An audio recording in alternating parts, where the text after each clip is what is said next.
ಸ್ನೇಹಿತರೆ ನಮಸ್ಕಾರ.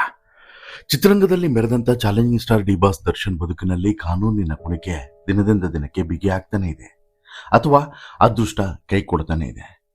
ರೇಣುಕಸ್ವಾಮಿ ಹತ್ಯೆ ಪ್ರಕರಣದ ಕಾನೂನು ಸಮರ ಈಗ ಅತ್ಯಂತ ನಿರ್ಣಾಯಕ ಘಟ್ಟಕ್ಕೆ ಬಂದು ತಲುಪಿದೆ. ಒಂದು ಕಡೆ ಕೋರ್ಟ್ನಲ್ಲಿ ದರ್ಶನ್ಗೆ ಒಂದರ ಮೇಲೊಂದರಂತೆ ಹಿನ್ನಡೆ ಆಗ್ತಾ ಇದ್ರೆ, ಮತ್ತೊಂದು ಕಡೆ ಪತ್ನಿ ವಿಜಯಲಕ್ಷ್ಮಿ ಅನುಭವಿಸುತ್ತಿರುವಂತಹ ಅಸಹನೀಯ ನೋವು ಜಗಜ್ಜಾಹೀರಾಗಿದೆ. ಗಾಯ ಇನ್ನೂ ಕೂಡ ವಾಸಿಯಾಗಿಲ್ಲ, ನೋವು ತಡೆಯೋಕೆ ಆಗ್ತಾ ಇಲ್ಲ. ಈಗ ನಾನು ಯಾರ ಬಳಿಯೂ ಕೂಡ ನನ್ನನ್ನು ಸಮರ್ಥಿಸಿಕೊಳ್ಳೋದಿಲ್ಲ. ಪ್ರತಿಯೊಂದನ್ನು ಕೂಡ ಕಾಲಕ್ಕೂ ದೇವರಿಗೂ ಬಿಟ್ಟಿದ್ದೇನೆ. ಇದು ನಟ ದರ್ಶನ್ ಜೈಲು ಸೇರಿ ಬರುತ್ತಿ 1 ವರ್ಷ ಕಳೆದ ಸಂದರ್ಭದಲ್ಲಿ ಪತ್ನಿ ವಿಜಯಲಕ್ಷ್ಮಿ ಸೋಷಿಯಲ್ ಮೀಡಿಯಾದಲ್ಲಿ ಹಂಚಿಕೊಂಡಂತ ಅತ್ಯಂತ ಭಾವುಕವಾದಂಥ ಸಾಲುಗಳು. ಇನ್ನೊಂದು ಕಡೆ ಈ ಪ್ರಕರಣದಲ್ಲಿ 14ನೇ ಆರೋಪಿಯಾಗಿರುವಂತಹ ಪ್ರದೋಷ್ ಮಾಫಿ ಸಾಕ್ಷಿ ಅಪ್ರೂವರ್ ಆಗೋದಕ್ಕೆ ಹೊರಟಿರೋದನ್ನ ತಡೆಯೋದಕ್ಕೆ ದರ್ಶನ್ ಹೈಕೋರ್ಟ್ ಮೆಟ್ಟಿಲೇರನ್ನ ಏರಿದ್ರು. ಆದ್ರೆ ಕರ್ನಾಟಕ ಹೈಕೋರ್ಟ್ ದರ್ಶನ್ಗೆ ಬಹುದೊಡ್ಡ ಶಾಕ್ ಅನ್ನೇ ಕೊಟ್ಟಿದೆ. ಸಹ ಆರೋಪಿ ಮಾಫಿ ಸಾಕ್ಷಿಯಾಗುವುದರಲ್ಲಿ ಮಧ್ಯ ಪ್ರವೇಶಿಸೋದಕ್ಕೆ ದರ್ಶನ್ಗೆ ಯಾವುದೇ ಹಕ್ಕಿಲ್ಲ ಅನ್ನುವಂತಹ ಒಂದು ಆದೇಶವನ್ನು ಕೊಟ್ಬಿಟ್ಟು ಅರ್ಜಿಯನ್ನು ವಜಾ ಮಾಡಿದೆ. ಈ 3 ಪ್ರಮುಖ ಬೆಳವಣಿಗೆಗಳ ಅಸಲಿ ಕಥೆ ಏನು? ಕಾನೂನಿನ ಕದನದಲ್ಲಿ ದರ್ಶನ್ ಪರಿಸ್ಥಿತಿ ಏನಾಗಲಿದೆ? ವಿಜಯಲಕ್ಷ್ಮಿ ಅವರ ಈ ಮಾರ್ಮಿಕ ಪೋಸ್ಟ್ ಯಾರಿಗೆ ಕಳಿಸಿದಂಥ ಸಂದೇಶ? ಎಲ್ಲವನ್ನು ಕೂಡ 1 by 1 ನೋಡ್ತಾ ಹೋಗೋಣ. ಅದಕ್ಕಿಂತ ಮುಂಚೆ ನೀವು ಇನ್ನೂ ಕೂಡ ನಮ್ಮ ಚಾನಲನ್ನು ಸಬ್ಸ್ಕ್ರೈಬ್ ಮಾಡಿಲ್ಲ ಅಂದರೆ ದಯವಿಟ್ಟು ಕೂಡಲೇ ಸಬ್ಸ್ಕ್ರೈಬ್ ಮಾಡಿ ಸ್ನೇಹಿತರೆ.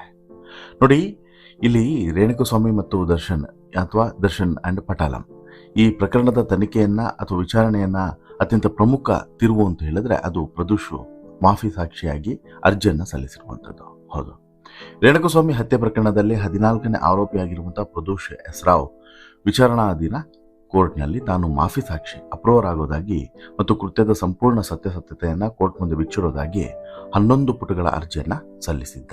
ಎಷ್ಟು? 11 ಪುಟಗಳ ಅರ್ಜಿ. ಇದನ್ನ ಪ್ರಶ್ನೆ ಮಾಡಿ ಪ್ರದೋಷ್ ಮಾಫಿ ಸಾಕ್ಷಿ ಆಗೋದನ್ನ ಆಕ್ಷೇಪಿಸುವಂತಹ ಉದ್ದೇಶದಿಂದ ತಮಗೂ ಕೂಡ ಅವಕಾಶವನ್ನ ಕೊಡಬೇಕು ಅನ್ನುವಂಥ ಕಾರಣವನ್ನ ಇಟ್ಟು ದರ್ಶನ್ ಪರ ವಕೀಲರಾದಂತಹ ಹಶ್ಮತ್ ಪಾಷಾ ಅವರು ವಿಚಾರಣಾಧೀನ ಕೋರ್ಟ್ನಲ್ಲಿ ವಾದವನ್ನು ಮಂಡಿಸಿದ್ರು. ಆದರೆ ವಿಚಾರಣಾಧೀನ ಕೋರ್ಟ್ ಅದನ್ನು ನಿರಾಕರಿಸುತ್ತೆ. ಜೊತೆಗೆ ಇದನ್ನು ಪ್ರಶ್ನಿಸಿ ದರ್ಶನ್ ಹೈಕೋರ್ಟ್ ಮೆಟ್ಟಿಲೇ ಇರುತ್ತದೆ. ದರ್ಶನ್ ಯಾವಾಗ ಹೈಕೋರ್ಟ್ ಮೆಟ್ಟಿಲನ್ನು ಹೇಳ್ತಾರೋ ಸುದೀರ್ಘವಾದಂಥ ವಿಚಾರಣೆ ನಡೀತದೆ. ಗುರುವಾರ ನ್ಯಾಯಮೂರ್ತಿ ಎಂ ನಾಗಪ್ರಸನ್ನ ಅವರ ಪೀಠದಲ್ಲಿ ಈ ಅರ್ಜಿಯ ಸುದೀರ್ಘ ವಿಚಾರಣೆ ಮತ್ತೆ ನಡೆಯುತ್ತೆ. ದರ್ಶನ್ ಪರ ವಕೀಲರು ಪ್ರದೋಷ್ 2.5 ವರ್ಷಗಳಿಂದ ವಿಚಾರಣೆಯನ್ನು ಎದುರಿಸಿ ಈಗ ದಿಢೀರಾಗಿ ಕ್ಷಮಾಪಣೆಯನ್ನು ಕೋರ್ತಾ ಇದ್ದಾನೆ. ಇಲ್ಲಿ ಸ್ವಾಭಾವಿಕ ನ್ಯಾಯ ಪಾಲನೆ ಆಗಬೇಕು, ಸಹ ಆರೋಪಿಗಳ ವಾದವನ್ನು ಕೂಡ ಆಲಿಸಬೇಕು ಅಂತ ಹೇಳಿ ಬಲವಾಗಿ ತಮ್ಮ ವಾದವನ್ನು ಮಂಡಿಸ್ತಾರೆ. ಆದರೆ ನ್ಯಾಯಮೂರ್ತಿ ಎಂ ನಾಗಪ್ರಸನ್ನ ಅವರ ಪೀಠ ಈ ವಾದವನ್ನು ಸಂಪೂರ್ಣವಾಗಿ ತಳ್ಳಿಹಾಕುತ್ತೆ.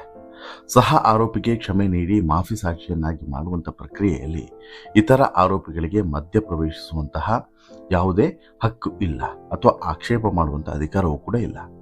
ಇದಕ್ಕೆ ಸಂಬಂಧಿಸಿದಂತೆ ಯಾವುದಾದ್ರೂ ಒಂದೇ ಒಂದು ತೀರ್ಪಿನ ಉದಾಹರಣೆಯನ್ನು ತೋರಿಸಿ ಅಂತ ಹೇಳ್ಬಿಟ್ಟು ಪೀಠ ಸವಾಲು ಕೂಡ ಹಾಕುತ್ತೆ. ಅಂತಿಮವಾಗಿ ದರ್ಶನ್ ಸಲ್ಲಿಸಿದಂಥ ಅರ್ಜಿಯನ್ನು ವಜಾಗೊಳಿಸುತ್ತೆ ಪೀಠ. ಯಾವಾಗ ದರ್ಶನ್ ಸಲ್ಲಿಸಿದಂಥ ಅರ್ಜಿ ಹೈಕೋರ್ಟ್ನಲ್ಲೂ ಕೂಡ ವಜಾ ಆಗ್ತದೋ ಸಹಜವಾಗಿ ಎಲ್ರಿಗೂ ಕೂಡ ಆತಂಕ ಮನೆ ಮಾಡುತ್ತೆ. ದರ್ಶನ್ ಮುಟ್ಟಿದೆಲ್ಲವೂ ಕೂಡ ಮುಳ್ಳಾಗಿ ಚುಚ್ತಾ ಇರೋದನ್ನ ನೋಡಿ ಆತಂಕ ಪಡುತ್ತೆ. ಹಾಗಾದ್ರೆ ಈ ಪ್ರದೋಷ್ ರಾವ್ ಮಾಫಿ ಸಾಕ್ಷಿ ಆದ್ರೆ ದರ್ಶನ್ಗೆ ಯಾಕೆ ಇಷ್ಟೊಂದು ಆತಂಕ? ಪ್ರದೋಷ್ ಕೋರ್ಟ್ಗೆ ನೀಡಿದಂಥ 11 ಪುಟಗಳ ವಿವರಣೆಯಲ್ಲಿ ಏನಿದೆ ಅಂತದ್ದು ಅನ್ನುವಂಥದ್ದು ಸಾಮಾನ್ಯವಾಗಿ ಎಲ್ಲರಲ್ಲೂ ಕೂಡ ಮೂಡುವಂಥ ಪ್ರಶ್ನೆ. ಇಲ್ಲಿ ವಿಚಾರಣೆ ಸಂಸ್ಥೆಗಳ ಮೂಲಗಳ ಮಾಹಿತಿಯ ಪ್ರಕಾರ ಜೂನ್ 8ರಂದು ಸ್ಟೋನಿ ಬ್ರೂಕ್ ರೆಸ್ಟೋರೆಂಟ್ನಲ್ಲಿ ದರ್ಶನ್ ಜೊತೆಗೆ ಪ್ರದೋಷ್ ಇದ್ದ. ಅಲ್ಲಿಂದ ದರ್ಶನ್ ಸೂಚನೆ ಮೇರೆಗೆ ಪಟ್ಟಣಗೆರೆ ಶೆಟ್ಗೆ ಹೋಗ್ತಾರೆ. ಅಲ್ಲಿ ರೇಣುಕಸ್ವಾಮಿ ಪವಿತ್ರ ಗೋಡೆಗೆ ಕಳಿಸಿದಂಥ ಸಂದೇಶವನ್ನು ಓದಿದಂಥ ದರ್ಶನ್ ಸಿಟ್ಟಿಗೆದ್ದು ಹಲ್ಲೆಯನ್ನ ಮಾಡ್ತಾನೆ. ಈ ವೇಳೆ ಬಿಡಿ ಆತ ಜೀವ ಬಿಡ್ತಾನೆ, ಹೋಗ್ತಾನೆ ಅಂತ ಹೇಳಿ ಹೇಳಿದ್ರು ಕೂಡ ಕೇಳೋದಿಲ್ಲ. ಪ್ರದೋಷ್ ತಡೆಯೋದಕ್ಕೆ ಯತ್ನವನ್ನ ಮಾಡ್ತಾನಂತೆ, ಕೇಳೋದಿಲ್ಲ. ಅಷ್ಟೇ ಅಲ್ಲ, ಈ ಹತ್ಯೆ ಆದ ನಂತರ ದೇಹವನ್ನು ವಿಲೇವಾರಿ ಮಾಡುವಂತಹ ಮತ್ತು ಸಾಕ್ಷ್ಯ ನಾಶಪಡಿಸೋದಕ್ಕೆ ಹಣಕಾಸಿನ ನೆರವನ್ನು ನೀಡಿದ್ದು ಕೂಡ ಇದೇ ಪ್ರದೋಷ್. ತಾನು ಪೊಲೀಸರಿಗೆ ಸಿಕ್ಕಿಕೊಳ್ಳಬಾರದು ಅಂತ ಹೇಳ್ಬಿಟ್ಟು ಒಂದು ಗೂಗಲ್ನಲ್ಲಿ ಸರ್ಚ್ ಕೂಡ ಮಾಡ್ತಾರೆ. ಇವರು ಕೊನೆಯದಾಗಿ ಗೂಗಲ್ನಲ್ಲಿ ಸರ್ಚ್ ಮಾಡ್ತಾರೆ.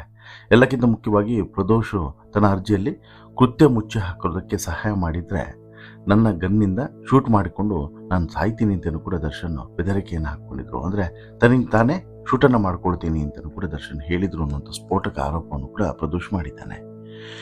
ಈಗ ಯಾವಾಗ ಹೈಕೋರ್ಟ್ ದರ್ಶನ್ ಅರ್ಜಿಯನ್ನು ವಜಾ ಮಾಡ್ತೋ ಆಗ ಪ್ರದೋಷ್ ಕೋರ್ಟ್ ಮುಂದೆ ನೀಡುವಂಥ ಸಾಕ್ಷ್ಯ ದರ್ಶನ್ ಅವರ ಕಾನೂನು ಹೋರಾಟಕ್ಕೆ ಅತ್ಯಂತ ಮಾರಕವಾಗುವಂತ ಸಾಧ್ಯತೆ ಇದೆ. ದರ್ಶನ್ಗೆ ಇದು ಭಾರಿ ದೊಡ್ಡ ಹಿನ್ನಡೆ ಅಂತ ಹೇಳಿದ್ರು ಕೂಡ ಸುಳ್ಳಾಗುವುದಿಲ್ಲ.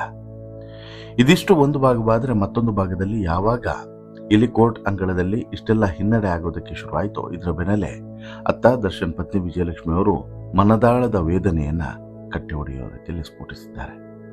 2024 ಜೂನ್ 11ರಂದು ದರ್ಶನ್ ಮೊದಲ ಬಾರಿಗೆ ಬಂಧನಕ್ಕೆ ಒಳಗಾಗಿತ್ತು. ಬಳಿಕ ಹೈಕೋರ್ಟ್ ಮಧ್ಯಂತರ ಜಾಮೀನನ್ನು ಕೊಟ್ಟರೂ ಕೂಡ ಸುಪ್ರೀಂ ಕೋರ್ಟ್ ಜಾಮೀನನ್ನು ರದ್ದುಗೊಳಿಸಿತು. ಮತ್ತೆ ಜೈಲು ಸೇರುವಂತಾಯಿತು. ಮತ್ತೆ ಪರಪ್ಪನ ಅಗ್ರಹಾರ ಅಥವಾ ಬಳ್ಳಾರಿ ಜೈಲು ಹೀಗೆ ಬರ್ತಿ 1 ವರ್ಷ ಪೂರೈಸಿದ್ರು.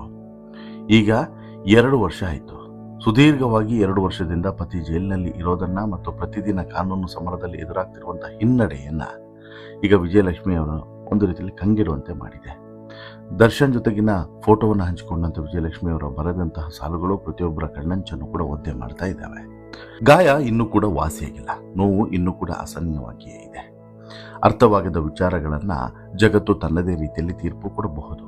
ಆದರೆ ನಾನು ನನ್ನನ್ನು ಸಮರ್ಥಿಸಿಕೊಳ್ಳೋದನ್ನ ನಿಲ್ಲಿಸಿದ್ದೇನೆ. ಈಗ ನಾನು ಕೇವಲ ನಗುತ್ತೇನೆ, ಉಳಿದದ್ದನ್ನ ಕಾಲಕ್ಕೂ ದೇವರಿಗೂ ಬಿಟ್ಟಿದ್ದೇನೆ ಎನ್ನುವಂತ ಮಾತನ್ನ ಇಲ್ಲಿ ಹೇಳ್ತಾರೆ.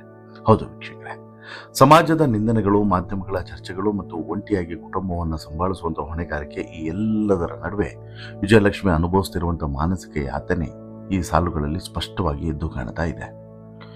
ವಿಜಯಲಕ್ಷ್ಮಿ ಮತ್ತೊಂದು ಪೋಸ್ಟ್ ಅನ್ನು ಕೂಡ ಮಾಡಿದ್ದಾರೆ. ಆ ಪೋಸ್ಟು ಸ್ಯಾಂಡಲ್ವುಡ್ನಲ್ಲಿ ಮತ್ತು ಸಾಮಾಜಿಕ ಜಾಲತಾಣಗಳಲ್ಲಿ ಭಾರಿ ಸಂಚಲನಕ್ಕೆ ಕಾರಣ ಆಗಿದೆ. ಏನು ಅಂತ ಹೇಳಿದ್ರೆ, ಅವರು ಅಸ್ಸಾಂನ ಪ್ರಸಿದ್ಧ ಕಾಮಾಖ್ಯ ದೇವಿಯ ಫೋಟೋವನ್ನು ಹಂಚಿಕೊಂಡು ದೇವರಿಗೆ ಗೊತ್ತು ಅಷ್ಟೇ ಸಾಕು ಅಂತ ಹೇಳ್ಬಿಟ್ಟು ಬರ್ಕೊಂಡಿದ್ದಾರೆ. ಅಷ್ಟೇ ಅಲ್ಲ, ಇದರ ಹಿನ್ನೆಲೆಯಲ್ಲಿ ಎಲ್ಲಿಗೆ ಓಡುವೆ ಓ ಮನುಜ, ನಿನ್ನ ಕರ್ಮಗಳೆಲ್ಲ ಇಲ್ಲೇ ಕೊನೆ ಎನ್ನುವಂತಹ ತತ್ವ ಪದವನ್ನು ಕೂಡ ಹಾಕೊಂಡಿದ್ದಾರೆ. ಹಾಗಾದ್ರೆ ಈ ಪೋಸ್ಟ್ನ ಅರ್ಥ ಏನು ಅನ್ನುವಂಥದ್ದು ಈಗಿರುವಂತಹ ಪ್ರಶ್ನೆ. ದೇವರಿಗಷ್ಟೇ ಸತ್ಯ ಗೊತ್ತು, ಅಂದ್ರೆ ಸಮಾಜ ಮತ್ತು ಕಾನೂನು ತಮ್ಮನ್ನ ಹೇಗೆ ನೋಡಿದ್ರು ಕೂಡ ದೇವರಿಗೆ ಅಸಲಿ ಸತ್ಯ ಏನು ಅನ್ನೋದು ಗೊತ್ತು. ಇನ್ನು ಕರ್ಮದ ಸಿದ್ಧಾಂತ, ಈ ಪ್ರಕರಣಕ್ಕೆ ಕಾರಣ ಆದವರಿಗೆ ಅಥವಾ ತಮ್ಮ ವಿರುದ್ಧ ಸಂಚನ್ನ ರೂಪಿಸಿದವರಿಗೆ ಕಾಲ ಮತ್ತು ಕರ್ಮವೇ ತಕ್ಕ ಉತ್ತರ ಕೊಡಲಿದೆ ಅನ್ನೋದು ಇವರ ಪರೋಕ್ಷ ಸಂದೇಶನ ಅನ್ನುವಂಥದ್ದು ಈಗಿರುವಂತಹ ಕ್ವಶನ್ ಮಾರ್ಕ್. ಈ ಹಿಂದೆ ಕೂಡ ವಿಜಯಲಕ್ಷ್ಮಿ ಪಡೆದುಕೊಂಡ ಮೇಲೆ ನಡೆದುಕೊಳ್ಳುವಂಥ ರೀತಿ ಚೆನ್ನಾಗಿರಬೇಕು, ಅದು ವಸ್ತುವಾಗಿರಲಿ ವ್ಯಕ್ತಿವಾಗಿರಲಿ ಅನ್ನುವಂಥ ಪೋಸ್ಟ್ ಅನ್ನು ಹಾಕಿದ್ರು. ಈಗ ಪ್ರದೋಷ ಮಾಫಿ ಸಾಕ್ಷಿ ಆಗ್ತಿರುವಂಥ ಸಂದರ್ಭದಲ್ಲಿ ವಿಜಯಲಕ್ಷ್ಮಿ ದೇವಿಯ ಪೂಜೆ ಮತ್ತು ಕರ್ಮದ ಬಗ್ಗೆ ಮಾತನಾಡೋದ್ರ ಜೊತೆಗೆ ಹಲವು ಅನುಮಾನಗಳಿಗೆ ಕಾರಣರಾಗಿದ್ದಾರೆ, ಹಲವು ಪ್ರಶ್ನೆಗಳನ್ನು ಹುಟ್ಟುಹಾಕುವಂತೆ ಮಾಡಿದ್ದಾರೆ. ಒಟ್ಟಾರೆಯಾಗಿ ನೋಡೋದಾದ್ರೆ ದರ್ಶನ್ ಜೈಲು ಸೇರಿ ಈಗ 2 ವರ್ಷ ಕಳೆದಿದೆ. ಮತ್ತೊಮ್ಮೆ ಜೈಲು ಸೇರಿ 2ನೇ ಸಲ ಜೈಲು ಸೇರಿ ವರ್ಷ ಕಳೆದಿದೆ. ಈಗ ದರ್ಶನ್ ಸುತ್ತಲಿನ ವಿವಾದಗಳಾಗಲಿ ಕಾನೂನಿನ ಸಂಕಷ್ಟಗಳಾಗಲಿ ಕಮ್ಮಿಯಾಗಿಲ್ಲ. ಒಂದೆಡೆ ಕೋರ್ಟ್ನಿಂದ ಪ್ರದೋಷ ಮಾಫಿ ಸಾಕ್ಷಿ ವಿಚಾರದಲ್ಲಿ ಆದಂಥ ಹಿನ್ನಡೆ, ಇನ್ನೊಂದೆಡೆ ಒಂಟಿಯಾಗಿ ಹೋರಾಡ್ತಿರುವಂಥ ಪತ್ನಿ ವಿಜಯಲಕ್ಷ್ಮಿ ಅವರ ಕಣ್ಣೀರು. ಅಂತಿಮವಾಗಿ ಕೋರ್ಟ್ ಏನಂತ ತೀರ್ಪು ಕೊಡಲಿದೆ ಅನ್ನೋದು ಮುಂದಿನ ದಿನಗಳಲ್ಲಿ ತಿಳಿಯಲಿದೆ. ಆದರೆ ವಿಜಯಲಕ್ಷ್ಮಿ ಹೇಳಿದಂತೆ ಉಳಿದದ್ದನ್ನ ಕಾಲಕ್ಕೂ ದೇವರಿಗೂ ಬಿಡಬೇಕಾಗಿದೆ. ಈ ವಿಚಾರದ ಬಗ್ಗೆ ನಿಮ್ಮ ಅಭಿಪ್ರಾಯ ಏನು? ಹೈಕೋರ್ಟ್ ನೀಡಿರುವಂತಹ ತೀರ್ಪು, ವಿಜಯಲಕ್ಷ್ಮಿ ಅವರ ಪೋಸ್ಟು, ಇದರ ಬಗ್ಗೆ ನಿಮ್ಮ ಅಭಿಪ್ರಾಯವನ್ನು ಕಮೆಂಟ್ ಮಾಡಿ ತಿಳಿಸಿ. ಜೊತೆಗೆ ಈ ಸ್ಟೋರಿ ಇಷ್ಟ ಆಯಿತು ಅಂತ ಹೇಳಿದ್ರೆ ಲೈಕ್ ಮಾಡಿ, ಶೇರ್ ಮಾಡಿ, ಚಾನಲ್ಗೆ ಸಬ್ಸ್ಕ್ರೈಬ್ ಆಗೋದನ್ನ ಮರಿಬೇಡಿ. ಧನ್ಯವಾದ.